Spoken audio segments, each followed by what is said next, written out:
The coffee was still hot when my son called to tell me the date had been set. I remember standing at the kitchen counter, the mug warming both my palms, watching the neighbor's dog chase something through the frost-yellowed grass across the street. Marcus said the words, "Mom, we picked a date, June 14th. And I said all the right things. Oh, sweetheart, that's wonderful. I'm so happy for you both." And I genuinely was. What I did not say was that I had been waiting 23 years for June 14th to mean something other than the day a man named Harold Voss walked out of a courthouse in Denton, Texas, with nothing but a fine he paid before the ink was dry on the paperwork. I should start at the beginning. That's what my sister keeps telling me when I try to explain any of this. Bev, you always start in the middle. She's not wrong. My name is Beverly. I am 64 years old. I taught third grade at Holloway Elementary for 31 years, which means I've held the hands of approximately 800 children through their first experiences with long division and the death of classroom pets. I know how to be patient. I know how to wait. I learned both of those things not in any classroom, but in a hospital waiting room in Denton, Texas, the night of September 9th, 2001, when a man I had been married to for 11 years did not come home. Gerald worked in commercial construction, not the glamorous kind, not the glass towers or the civic centers that get their photographs in magazines. He worked on the unglamorous bones of things.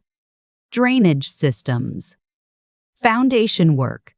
The underground infrastructure that cities need and never think about. He was good at it. He was meticulous in a way that drove me crazy at home, but made him exceptional at his job. He checked everything twice. He labeled his toolboxes. He made his crew run safety checks before they ran anything else. He worked for a company called Voss and Associates. Harold Voss owned it. Harold Voss was the kind of man who had a firm handshake and soft hands, which should have told you everything. On September 9th, a section of the drainage tunnel Gerald's crew was reinforcing collapsed. 3 men were inside. 2 of them, Marcus Webb and a younger man named Tommy, were close enough to the egress point that they got out with injuries.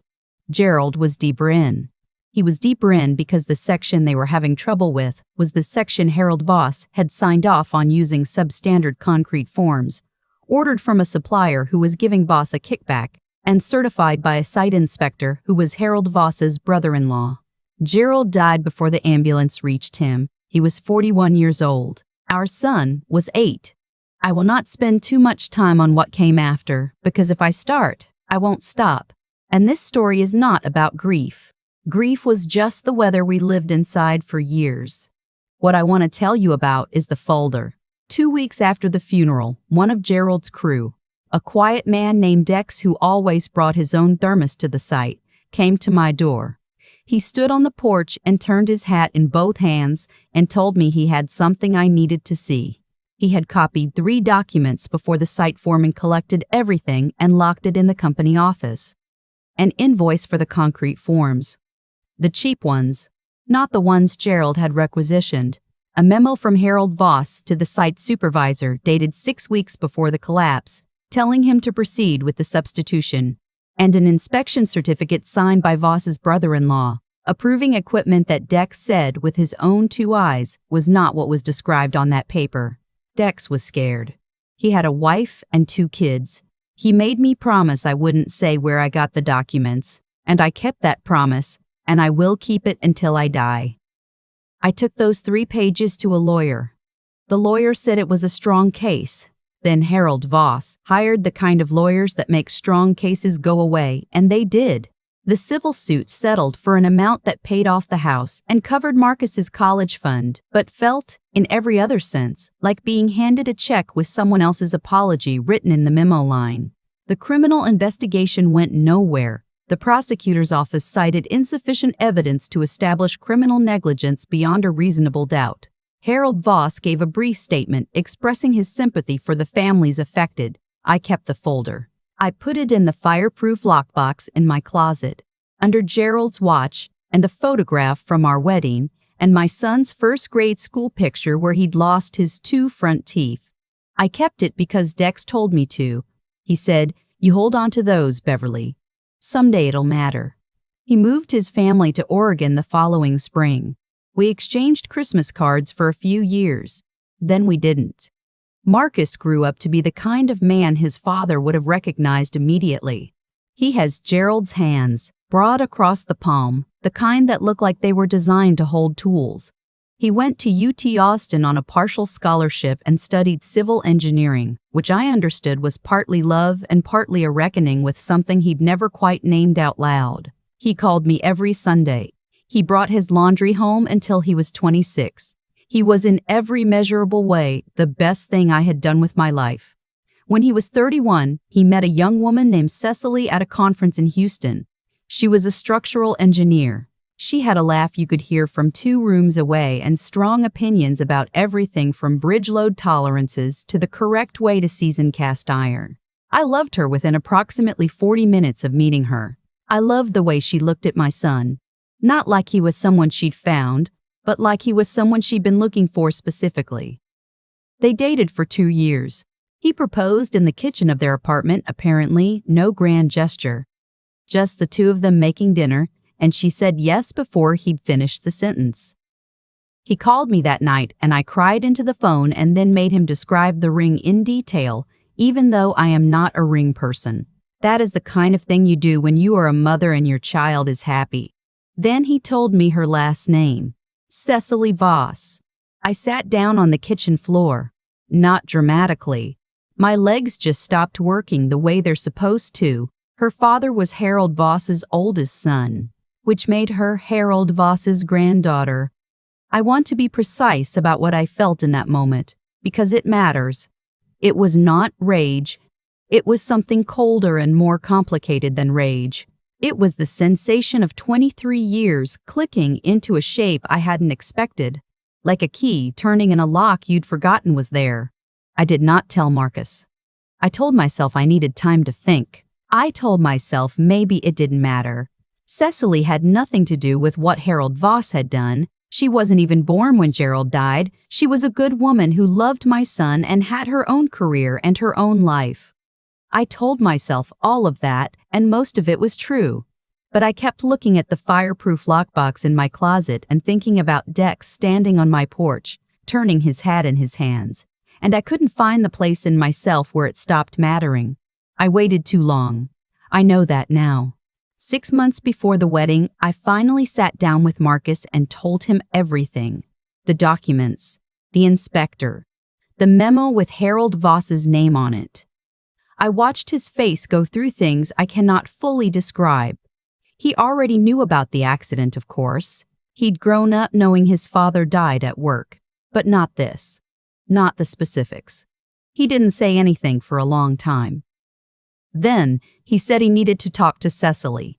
What I did not know, and would not know for another year, was that Cecily already knew. Not all of it. She hadn't known about the documents, hadn't known the specific details of what her grandfather had authorized. But she had grown up hearing fragments. A story with soft edges, the way families tell their worst stories to themselves. She had suspected there was more. She hadn't looked, because she was afraid of what she'd find. And she told Marcus this the night he came to her with what I'd shared. She did not tell Marcus to break off the engagement. She did not tell him to protect his grandfather's name. She told him the truth as she knew it, and said the decision about what came next was his. They got married on June 14th. I was there. Of course I was there. I sat in the 4th row on the groom's side because the front row had been designated for Aunt. I'm going to describe this clinically. The Voss family. Harold Voss was 91 years old and arrived in a wheelchair pushed by a nurse. His son Cecily's father, a man named Robert, sat beside him. Robert Voss was 60-something, silver-haired, the kind of man who looks like he was born in a blazer. He had his father's handshake and his father's eyes, and I had to look away from him during the ceremony because I could not be trusted to keep my face composed. The reception was at a hotel ballroom in Austin. Round tables with white linens. Centerpieces with garden roses. The kind of wedding that takes months to plan and looks effortless and absolutely isn't. Cecily was radiant. Marcus looked at her the way Gerald used to look at me across rooms when he thought I wasn't watching. The speeches began after dinner. Robert Voss stood up first. He was not asked to go first. He simply stood up, and the room accommodated him the way rooms accommodate men who are accustomed to being accommodated. He spoke about his daughter. He spoke about legacy. He spoke about the importance of family and building something that lasts. And then he looked down the table at me. I was seated at a family-adjacent table, not the head table, a detail I had noticed and filed away. And he said, with a smile that did not reach his eyes, that he hoped Cecily would have the kind of support from all sides of the family that she deserved, even from those less accustomed to this world.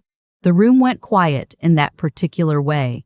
Rooms go quiet when something has been said that everyone heard, but no one is sure they heard correctly. Less accustomed to this world. I was a retired schoolteacher in a dress I'd bought on sale at Dillard's, sitting at a table that was not quite the head table at my son's wedding. And this man whose father signed the paper that put substandard concrete forms into the ground where my husband was working, had just implied, in front of 240 people, that I did not belong there. I picked up my water glass. I set it back down. I opened my clutch, and I took out the photograph. It was a single photograph, printed at the Walgreens on 6th Street the week before. It showed 3 documents laid side by side on my kitchen table. An invoice, a memo, an inspection certificate. I had carried those originals in the fireproof lockbox for 23 years. The week before the wedding, I'd had them digitized and sent to 2 places, a journalist at the Austin Chronicle who covered construction industry accountability, and an attorney at the Texas Department of Insurance who had, 18 months prior, been quietly investigating Boss & Associates bonding practices on the basis of a tip I had provided anonymously. I stood up. I am 64 years old. I am 5'4". I taught 31 years of 3rd grade, which means I have a voice that can stop a room without being raised, because raising your voice in a classroom full of 8-year-olds is the last resort of the unprepared. I did not raise my voice. I said, "Robert, before you continue, I'd like to share something with the family." He started to say something. I kept talking. I said, "My husband Gerald died in a construction accident 23 years ago. He worked for Voss & Associates. He was 41 years old. Our son was 8. I paused. Most people in this room know that. I paused again. What most people don't know is that the collapse that killed him was caused by substandard materials that were knowingly substituted to save your father's company $14,000. I have the invoice. I have the memo authorizing the substitution. I have the inspection certificate signed by your father's brother-in-law. I held up the photograph. I've carried copies of these documents for 23 years. Last week, I sent the originals along with everything else I know to 2 people who are very interested in what Voss & Associates built and how they built it. So when you talk about legacy, Robert, I want to make sure everyone here understands exactly what that word means in this family." I sat down. The room was very, very quiet. Harold Voss's face across the ballroom had gone the color of old wax. His nurse was speaking to him quietly. Robert Voss was standing completely still, which is the thing certain kinds of men do when they have run out of the tools that usually work. Cecily was crying. Marcus reached over and took her hand. "I want to tell you that what came next was clean and satisfying the way justice is supposed to be. It wasn't, not entirely. What came next was complicated, the way everything is." Marcus was angry with me, not because I'd done it. I think part of him had expected something. Though not this, not here. He was angry because I hadn't warned him, because he'd found out at his own wedding, because the moment I'd chosen was also his moment, and I had not asked permission to use it. He told me this 3 weeks later in my kitchen, sitting across from me at the table where I'd photographed those documents, and he was right, and I told him so. Cecily called me 2 days after the wedding. She was not angry. She was something more complicated than angry. She said she'd known something was wrong her whole life. She just never had the words for it, and now she did, and she wasn't sure yet what to do with that. We talked for an hour and a half. It was the hardest conversation I've had since Gerald died. It was also, in some ways, the most honest. The journalist published her piece 11 weeks after the wedding. The insurance investigation resulted in findings that were referred to the state attorney general's office. Harold Voss died 4 months later at 91, which meant he died knowing what was coming, which is not the same as justice but is not nothing. Robert Voss was indicted the following spring on charges related to the bonding fraud. His attorney released a statement. It was the kind of statement those attorneys write, which is to say, it said nothing. Marcus and I are okay now. It took time, real time, not the kind of time that passes while you're avoiding something. We had to find our way back through a year of careful Sundays and conversations that started one place and ended somewhere neither of us expected. He told me once, sitting in the backyard while I was pulling up dead tomato plants, that he wished I'd told him sooner. About the folder. About all of it. I said I wished I had too. Cecily and I have coffee sometimes when they come to visit. She asks me about Gerald, what he was like, what he cared about, the small things. Last Christmas, she asked me about the day we met, which was at a backyard barbecue in the summer of 1987, and I told her about the paper plate he handed me and the way he spilled sweet tea on his own shoe while trying to look unbothered. And she laughed that laugh of hers that you can hear from 2 rooms away. And I thought, Gerald would have found you in any room. There's a photograph on my mantel now. It's from the wedding, Marcus and Cecily under the arbor, her veil caught in a little wind, both of them mid-loft at something a photographer said. Behind them, slightly out of focus, you can see me in the 4th row. I'm not smiling yet. I'm watching my son. I look like someone who has been waiting a long time. I am glad I waited. I am glad Dex came to my door on a cold morning with his hat in his hands and trusted me with what he knew. I am glad I kept that folder in the fireproof lockbox for 23 years instead of doing what I sometimes wanted to do, which was burn it, bury it, let myself stop carrying it. Gerald always said the underground work was the most important work. Nobody saw it. Nobody took photographs of it for magazines. But every building standing above it was standing because of it. He was right. He usually was. I still check things twice. I learned it from him. I don't think I'll ever stop. People ask me sometimes if I regret waiting so long. 23 years is a long time to carry something. And I understand why the question comes up. Because from the outside, it probably looks like stubbornness, or maybe fear. Like I was stuck. But here's what I've come to understand about the way things actually work. Not in stories, but in real life. The weight of what you carry changes you, and what you become because of it is the thing that matters. I wasn't the same woman at 64 that I was at 41, standing in that hospital waiting room in Denton. I had grown into the person who knew exactly what to do with those documents, and when. 41-year-old Beverly would have swung wildly. She would have made noise and gotten nowhere. She would have burned herself down trying to burn someone else. Patience isn't passive. That's the thing nobody tells you. I was teaching full-time. I was raising Marcus. I was paying attention, quietly, to what Harold Voss's company was still doing in the world. Watching for the right moment the way you watch for a gap in traffic. That is not waiting out of weakness. That is the hardest kind of discipline there is. Knowing you have something real and choosing not to spend it too soon. And Gerald taught me that in a way. He checked everything twice. He never cut a corner to save an hour. He understood that the integrity of underground work is invisible until it isn't, and by then the building above it is either standing or it isn't. I tried to live by that same principle, even when I didn't have words for it. Do the work correctly. Don't sign off on something that isn't right just because someone with softer hands is pressuring you to move faster. The hardest part wasn't Robert Voss at that reception. Honestly, in the moment, I was calmer than I'd been in years. The hardest part was Marcus sitting across from me in my kitchen 3 weeks later, telling me I should have warned him. He was right. That's a thing you have to be willing to hear. That you can do something right and still do part of it wrong. I chose the moment without asking the person most affected by it. I will not make that argument into something heroic. I was carrying the story so long it started to feel like mine alone.